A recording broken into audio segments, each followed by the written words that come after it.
teman-teman, saya Yeni Eka Putri, Escape Nurse. Di sini saya akan memaparkan asuhan keperawatan lansia dengan hipertensi. Pengertian hipertensi adalah sebagai tekanan sistolik 160 mm Hg dan tekanan diastolik 90 mm Hg. Sedangkan hipertensi pada lansia didefinisikan dengan tekanan sistolik di atas 160 mm Hg atau tekanan diastolik di atas 90 mm Hg. Tingkat hipertensi dan anjuran kontrol. Menurut Joint National Committee US, tingkat hipertensi ada 4, yaitu 1. Tingkat yang pertama, tekanan sistolik di antara 140 sampai 159 mm Hg dan tekanan diastolik di antara 90 sampai 99 mm Hg.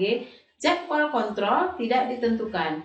Untuk tingkat yang kedua yaitu tekanan sistolik 160 sampai 179 mm Hg, tekanan diastolik antara 100 sampai 109 mm Hg.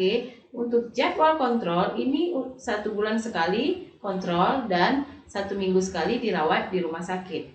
Untuk tingkat yang ketiga, tekanan sistolik 180 sampai 209 mm Hg dan tekanan diastolik 110 sampai 119 mm Hg. Untuk jadwal kontrol adalah 1 minggu sekali kontrol dan dirawat di rumah sakit.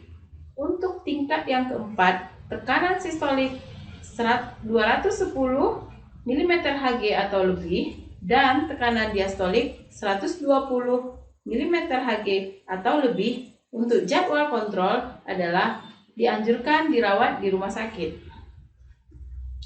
Klasifikasi. Untuk hipertensi berdasarkan penyebabnya dapat dibedakan menjadi 2 golongan, yaitu yang pertama adalah hipertensi esensial atau hipertensi primer, yaitu hipertensi yang tidak diketahui penyebabnya. Yang kedua adalah hipertensi sekunder, yaitu hipertensi yang disebabkan oleh penyakit lain. Etiologi. Yang pertama adalah elastisitas dinding aorta menurun, yang kedua adalah katup jantung menebal dan menjadi kaku. Yang ketiga adalah kemampuan jantung memompa darah menurun 1% setiap tahun sesudah berumur 20 tahun. Kemampuan jantung memompa darah menurun menyebabkan menurunnya kontraksi dan volumenya. Yang keempat adalah kehilangan elastisitas pembuluh darah. Hal ini terjadi karena kurangnya efektivitas pembuluh darah perifer untuk oksigenasi. Yang kelima adalah meningkatnya resistensi pembuluh darah perifer. Yang keenam adalah faktor keturunan. Dari data statistik terbukti bahwa seseorang yang akan memiliki kemungkinan lebih besar untuk mendapatkan hipertensi jika orang tuanya adalah penderita hipertensi. Yang ketujuh adalah kebiasaan hidup, yang mana di sini adalah pola konsumsi garam yang tinggi melebihi dari 30 gram per hari. Selanjutnya kegemukan atau makan yang berlebihan, stres, merokok, minum alkohol, minum obat-obatan seperti ephedrine, prednison, dan epinephrine. Patofisiologi. Kerja jantung terutama ditentukan oleh besarnya curah jantung dan tahanan perifer. Curah jantung pada penderita hipertensi umumnya normal, kelainannya terutama pada peninggian tahanan perifer. Kenaikan tahanan perifer ini disebabkan karena vasokonstriksi arteriol akibat naiknya tonus otot polos pembuluh darah tersebut. Bila hipertensi sudah berjalan cukup lama, maka akan dijumpai perubahan-perubahan struktural pada pembuluh darah arteriol berupa penebalan tunika interna dan hipertrofi tunika media. Dengan adanya hipertrofi dan hiperplasi, maka sirkulasi darah dalam otot jantung tidak mencukupi lagi sehingga terjadinya anoksia relatif. Keadaan ini dapat diperkuat dengan adanya sklerosis koroner. Manifestasi klinis. Tanda dan gejala hipertensi dibedakan menjadi 2 gejala, yaitu 1. Tidak adanya gejala, 2 adalah gejala yang lazim. Menurut Rohaini 2001, manifestasi klinis beberapa pasien yang menderita hipertensi yaitu pertama mengeluhkan sakit kepala, pusing, lemas, kelelahan, sesak napas, gelisah, mual, muntah, epistaksis, serta kesadaran yang menurun. Untuk pemeriksaan penunjang, yang pertama adalah dilakukan pemeriksaan hemoglobin atau hemotakrit. Yang kedua, pemeriksaan BUN. Yang ketiga adalah kalium dan kalsium serum. Yang keempat adalah kolesterol dan trigliserid serum. Yang kelima adalah pemeriksaan tiroid. Yang keenam adalah urinalisa. Yang ketujuh, pemeriksaan asam urat. Dan selanjutnya pemeriksaan dari EKG. Untuk penata laksanaan, pengelolaan hipertensi bertujuan untuk mencegah morbiditas dan mortalitas akibat komplikasi kardiovaskuler yang berhubungan dengan pencapaian dan pemeliharaan tekanan darah di bawah 140 per 90 mm Hg.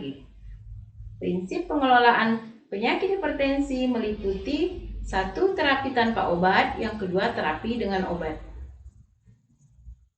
Untuk terapi tanpa obat dilakukan pada hipertensi ringan seperti yang pertama dapat dilakukan dengan diet, yaitu restriksi garam secara moderat dari 10 gram per hari menjadi 5 gram per hari. Diet rendah kolesterol dan rendah asam lemak jenuh, penurunan berat badan, serta menghentikan merokok. Yang kedua dapat dilakukan dengan latihan fisik atau olahraga yang terarah dengan 4 prinsip. Yaitu yang pertama macam olahraga yaitu isotonis dan dinamis seperti lari, jogging, bersepeda, berenang, dan lain-lain. Selanjutnya intensitas olahraga yang baik antara 60-80% dari kapasitas aerobik atau 72-87% dari denyut nadi maksimal yang disebut dengan zona latihan. Selanjutnya lamanya latihan berkisar antara 20-25 menit berada dalam zona latihan. Selanjutnya frekuensi latihan sebaiknya 3 kali per minggu dan paling baik adalah 5 kali per minggu. Untuk edukasi psikologis, yang pertama adalah teknik biofeedback, yaitu suatu teknik yang dipakai untuk menunjukkan pada subjek tanda-tanda mengenai keadaan tubuh yang secara sadar oleh subjek yang dianggap tidak normal.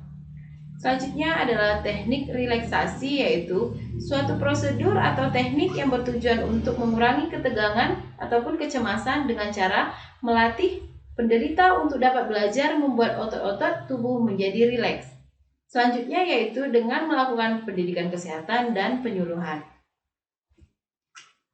Terapi dengan obat, yaitu tujuan pengobatan hipertensi tidak hanya menurunkan tekanan darah saja, tetapi juga mengurangi dan mencegah komplikasi akibat hipertensi agar penderita dapat bertambah kuat, serta pengobatan hipertensi umumnya perlu dilakukan oleh penderita seumur hidup. Konsep dari asuhan keperawatan. Yang pertama adalah pengkajian. Pengkajian meliputi yang pertama adalah identitas pasien. Hal-hal yang perlu kita kaji pada bagian ini adalah yang pertama adalah nama, umur, jenis kelamin, pendidikan, pekerjaan, agama, status mental, suku, keluarga, atau orang terdekat, serta alamat dan nomor registrasi. Selanjutnya pengkajiannya adalah riwayat atau adanya faktor resiko. Selanjutnya riwayat garis keturunan, garis keluarga tentang hipertensi. Selanjutnya adalah penggunaan obat yang memicu hipertensi. Selanjutnya adalah pengkajian aktivitas dan istirahat, yang mana ini meliputi kelemahan, letih, napas pendek, gaya hidup yang monoton, serta frekuensi jantung meningkat, perubahan irama jantung, takipnu. Selanjutnya adalah pengkajian di integritas ego, yaitu riwayat perubahan kepribadian, ansietas, depresi, euforia, atau marah yang kronik. Faktor-faktor stres multiple seperti hubungan, keuangan yang berkaitan dengan pekerjaan. Pengkajian pada makanan dan cairan adalah makanan yang disukai dapat mencangkup makanan tinggi garam, tinggi lemak, dan tinggi kolesterol. Selanjutnya nyeri atau ketidaknyamanan seperti angina, yaitu penyakit arteri koroner atau keterlibatan jantung. Selanjutnya pengkajian nyeri hilang timbul pada tungkai. Selanjutnya sakit kepala oksipital berat seperti yang pernah terjadi sebelumnya. Selanjutnya juga dilakukan pengkajian pada nyeri abdomen. Pengkajian per sistem. Untuk yang pertama adalah sirkulasi, yang kedua adalah riwayat hipertensi, arteriosklerosis, penyakit jantung koroner atau katup, dan penyakit cerebrovaskular. Episode palpitasi perspirasi. Untuk sistem eliminasi yaitu gangguan ginjal saat ini atau yang lalu seperti infeksi atau obstruksi atau riwayat penyakit ginjal masa lalu. Untuk sistem neurosensori yaitu dapat dilihat dari keluhan pusing, sakit kepala pada suboksipital, yaitu ini terjadi pada saat bangun dan menghilang secara spontan setelah beberapa jam. Pada sistem pernapasan yaitu dyspneu yang berkaitan dengan aktivitas atau kerja, tachypneu, orthopneu, dyspneu nocturnal paroksimal, serta dapat dilihat juga pada batuk dengan atau tanpa pembentukan sputum, dan juga dapat kita lakukan dengan pengkajian riwayat merokok. Untuk diagnosa yang muncul adalah yang pertama adalah nyeri berhubungan dengan peningkatan tekanan vaskular cerebral. Yang kedua adalah intoleransi aktivitas berhubungan dengan kelemahan umum. Yang ketiga adalah curah jantung, resiko tinggi terhadap hipertensi berhubungan dengan peningkatan afterload vasokonstriksi. Yang keempat adalah nutrisi, perubahan lebih dari kebutuhan tubuh berhubungan dengan kebutuhan metabolik. Yang kelima adalah coping individu tidak efektif berhubungan dengan sistem pendukung yang tidak adekuat.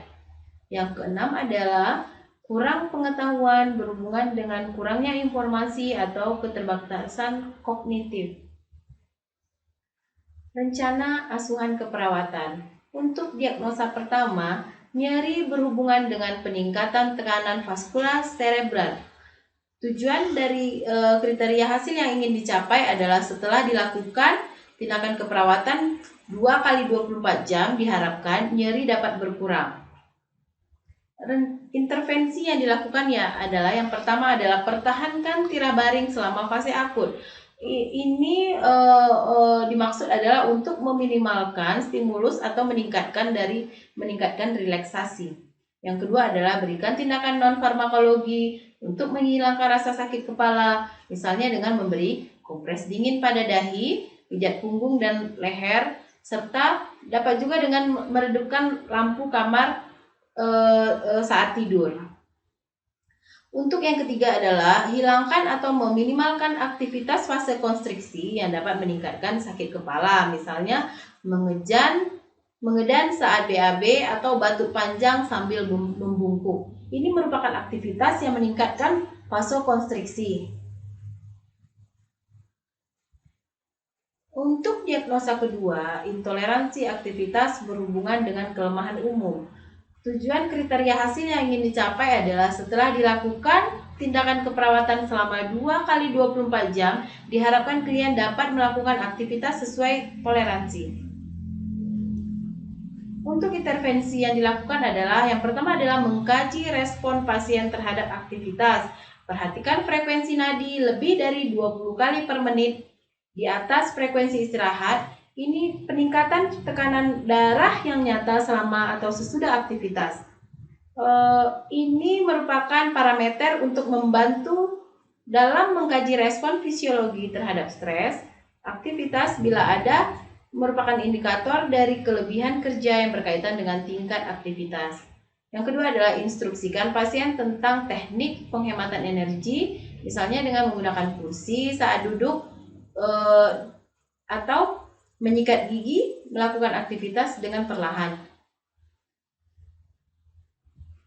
Untuk evaluasi, yang pertama adalah pasien melaporkan nyeri atau ketidaknyamanan hilang atau terkontrol.